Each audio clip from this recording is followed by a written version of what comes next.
कैसे हैं आप लोग। आई होप कि आप लोग अच्छे होंगे। R2 डिफेंस एकेडमी में आपका स्वागत है। आज मैं इस वीडियो के माध्यम से ICR टेक्नीशियन की जो वैकेंसी आई थी और जिसका एग्ज़ाम भी आज ही समाप्त हुआ है, इस वीडियो के माध्यम से मैं आपको बताने वाला हूँ UR OBC SC ST EWS category के लिए जो है कि कितना जो है कि कटअप जाने वाला है। तो वीडियो में बने रहे लास्ट तक। चैनल पर नए हैं तो प्लीज़ सब्सक्राइब कर लीजिए। जैसा कि आप लोग जानते हैं कि 28 फरवरी 2022 से स्टार्ट था एग्ज़ाम और जो है कि 5 मार्च आज ही जो है कि लास्ट डेट था। देखिए, किसी शिफ्ट में जो है कि कठिन क्वेश्चन आए थे और जो है कि पेपर किसी शिफ्ट में कठिन आए थे, किसी में जो है कि नॉर्मल इजी आए थे, किसी में हार्ड आए थे। तो इससे ये आपको जो है कि नॉर्मलाइजेशन जब होगा तो आपको फ़ायदा मिलने वाला है यदि आप क्वेश्चन कम किए होंगे। चलिए मैं आपको बता देता हूँ कि क्या होता है नॉर्मलाइजेशन, कैसे जो है कि आपको फ़ायदा मिलता है नॉर्मलाइजेशन के अनुसार। यदि आप क्वेश्चन देखिए कठिन आए हैं जिस भी शिफ्ट में, उनका नॉर्मलाइजेशन होगा तो 10 से 20 नंबर बढ़ सकता है नॉर्मलाइजेशन के अनुसार। क्यों? यदि आप कठिन क्वेश्चन को नहीं हल किए होंगे, आप ही नहीं बहुत सारे स्टूडेंट यदि उस क्वेश्चन को जो है कि नहीं टच किए होंगे, छोड़ दिए होंगे क्योंकि वो कठिन था या वो क्वेश्चन गलत है, तो उस क्वेश्चन को आपको जो है कि प्लस पॉइंट बनने वाला है, आपको 1 नंबर मिल जाने वाला है, ऑटोमेटिक मिल जाने वाला है। यदि आप टच किए होंगे, गलत आंसर लगाए होंगे तो उसका जो है कि यदि सही है, कठिन नहीं है, यदि गलत क्वेश्चन नहीं है, यदि आप टच किए हैं तो आपका जो है कि माइनस मार्किंग कर लिया जाता है। तो कोशिश ज़्यादा करिएगा कि कोशिश तो कर ही चुके हैं। यदि आपका क्वेश्चन देखिए, मैं आपको बता देता हूँ, यदि आपका क्वेश्चन ज़्यादा से ज़्यादा सही होगा और कम से कम गलत होगा तो नॉर्मलाइजेशन होगा।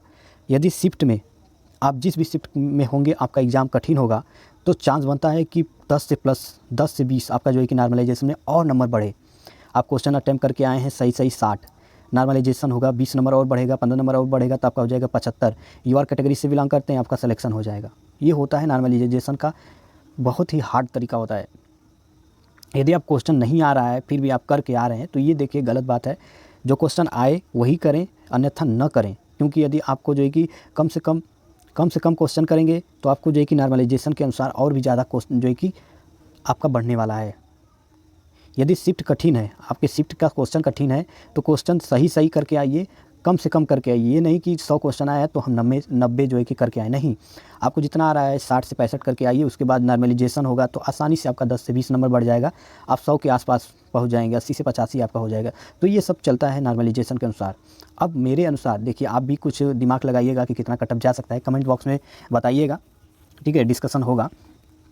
तो देखिए मेरे अनुसार जो है कि UR कैटेगरी की जो कि कटअप बनने वाली है, सब मिलाकर यदि आपका जो है कि 65 नंबर सही करके आए हैं, फिर नॉर्मलाइजेशन आपका होता है 5 से 10 नंबर बढ़ता है। तो देखिए यदि आपका 70 आ रहा है, UR कैटेगरी से बिलोंग करते हैं, 70 आपका जो है कि आ रहा है सही मिलाकर नॉर्मलाइजेशन होने के बाद, यदि उससे पहले आपका 65 आ रहा है तो आप सेफ जोन में हैं, ठीक है। समझ जाइए कि सेफ जोन क्या होता है, चांस बनता है, ठीक है। OBC कैटेगरी से बिलोंग करते हैं, मेल या फीमेल कोई भी हो। फिर यदि आप OBC कैटेगरी से बिलोंग करते हैं तो 60 के आसपास यदि आपका सही है, कम से कम गलत करके आए हैं तो नॉर्मलाइजेशन में आपका जो है कि ये आपका 75 तक जाने वाला है, ठीक है। तो सेफ जोन में है। यदि आप 60 क्वेश्चन इस समय सही करके आए हैं तो सेफ जोन में है। इसके बाद देखिए SC कैटेगरी की बात करूँ, SC कैटेगरी का, तो देखिए यदि आप जो है कि 60 के आसपास, 55 से 60 के आसपास यदि आप सही करके आए हैं तो आप सेफ जोन में हैं। नॉर्मलाइजेशन होगा, कम से कम गलत करके आए हैं तो आपका जो है कि नॉर्मलाइजेशन में बढ़ने वाला है, 70 के आसपास जाएगा, जो है कि सेफ जोन होने वाला है। फिर ST कैटेगरी और ST, और देखिए SC के साथ EWS भी वही होता है, समझ लीजिएगा। फिर ST कैटेगरी की बात करूँ तो देखिए यदि आपका जो है कि 55 से 60 के बीच में आ रहा है, 55 से 60 के बीच में आ रहा है तो ये समझ लीजिए कि आपके लिए ये सेफ जोन है। और नॉर्मलाइजेशन के बाद कम से कम गलत किए होंगे तो आपका जो है कि नॉर्मलाइजेशन के बाद बढ़ेगा तो ये 70 के आसपास जाने वाला है। तो ये सेफ जोन है मेल एंड फीमेल दोनों के लिए। यदि आप सही करके आए हैं तो आगे की तैयारी करिए, ठीक है। यदि आप CHSL का फॉर्म फिलअप किए हैं तो CHSL का तैयारी कीजिए और साथ ही साथ आप Pariksha app best online test series इस समय चल रहा है। यदि आपको 50% छूट चाहिए तो R50 का यूज़ करेंगे तो आपको जो है कि 50% जो है कि डिस्काउंट मिल जाने वाला है। तो डिस्क्रिप्शन बॉक्स में परीक्षा ऐप्स का लिंक दिया हूँ, जाइए वहाँ से इंस्टॉल कीजिए और जो है कि ऑनलाइन टेस्ट लगाइए। टेस्ट लगाने के ढेर सारे फ़ायदे हैं, आपका जो है कि स्पीड मेंटेन होता है, क्वेश्चन पता चलता है कैसे क्वेश्चन आते हैं, उसके अनुसार आपकी तैयारी और भी ज़्यादा बूस्ट होती है। मुझे उम्मीद है कि आपको ये सब चीज़ें आपको पता हो गया होगा, ठीक है। यदि आपको ये सब नॉलेज अच्छा लगा होगा तो प्लीज़ लाइक से सब्सक्राइब। जय हिंद, जय भारत, वंदे मातरम।